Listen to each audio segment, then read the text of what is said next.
Right, if you remember a couple of days ago, this week, we had a migrant bus or coach going from South London, removing some of the illegal migrants from a hotel to take them to Dorset, to one of these migrant barges, right? BB Stockholm. And you remember the chaotic videos that we saw on social media? In case you haven't seen it, I'm going to give you the short summary. I'm going to show you exactly what happened. Because the left-wing activists and the so-called human rights groups and all these charities and all the left-wing activist lawyers, they all got together. They thought, okay, we don't like democracy because it goes against our will. Because people in the country want to protect the borders, but the minority don't want to do that.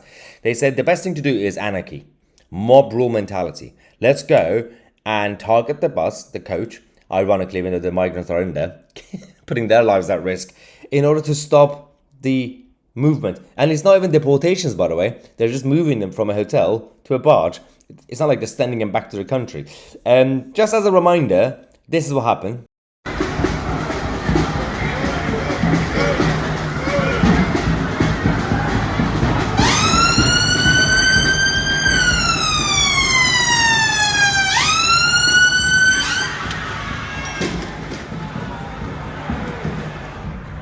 Now, what I want to talk about is that it's now been a few days, couple of days.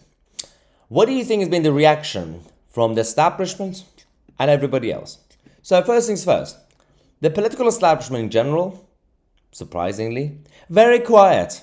The corporate media, apart from, for example, GB News reported on it and a couple of other presenters, they've been a little bit quiet on it. They don't want to show this side. They're all panicking.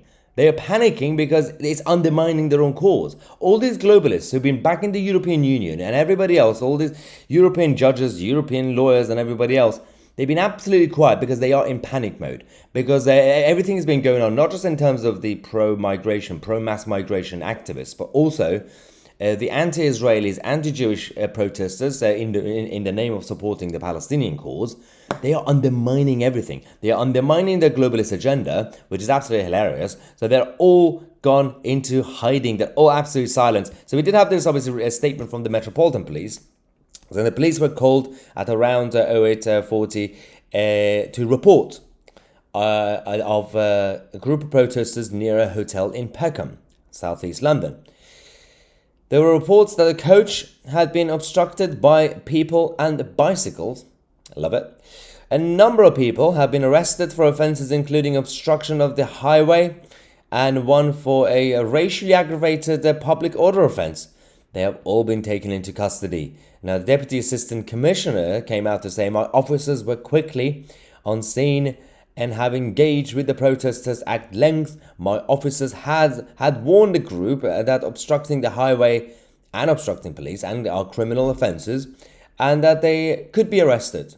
We will always respect the right to peaceful protests, but we have been clear that where there is a serious disruption of criminality, then we will take decisive action. The situation is ongoing, we'll provide more information, right? Now, there's a problem with this statement. They are correct to arrest them because they were blocking the coach. For those who watch Tousi TV regularly, you might remember a couple of weeks ago in central London on a Saturday like today, there was another anti-Jewish protest with the far left, communist flags, the Islamist flags, everybody. Remember near Waterloo Bridge? We showed you guys an incident live on Tousi TV where a couple of protesters, so-called protesters, were arrested. They were in a police van. That police van was surrounded by idiots who decided to do a sit-in protest, blocking the police van, preventing it from leaving the area that take them to the police station. What happened? After about a couple of hours of the police just standing there, they decided to eventually surrender to the mob and released the protesters who were arrested for actual hate crime. But the police surrendered, right? Goes against what the Metropolitan Police statement just said about this incident. Is it because that you are dealing with the Home Office and you're getting pressured by Home Office ministers that this is a very sensitive situation, we've got migrants in the coach, you have to allow the coach to leave? Is it because of that, compared to a couple of the Islamist protesters who were arrested? Why was it that the police released those people and caved in to mob rule. But in this situation, they said, yeah, we're going to move you and drag you to the pavement and arrest you. They could have done that a couple of weeks ago as well.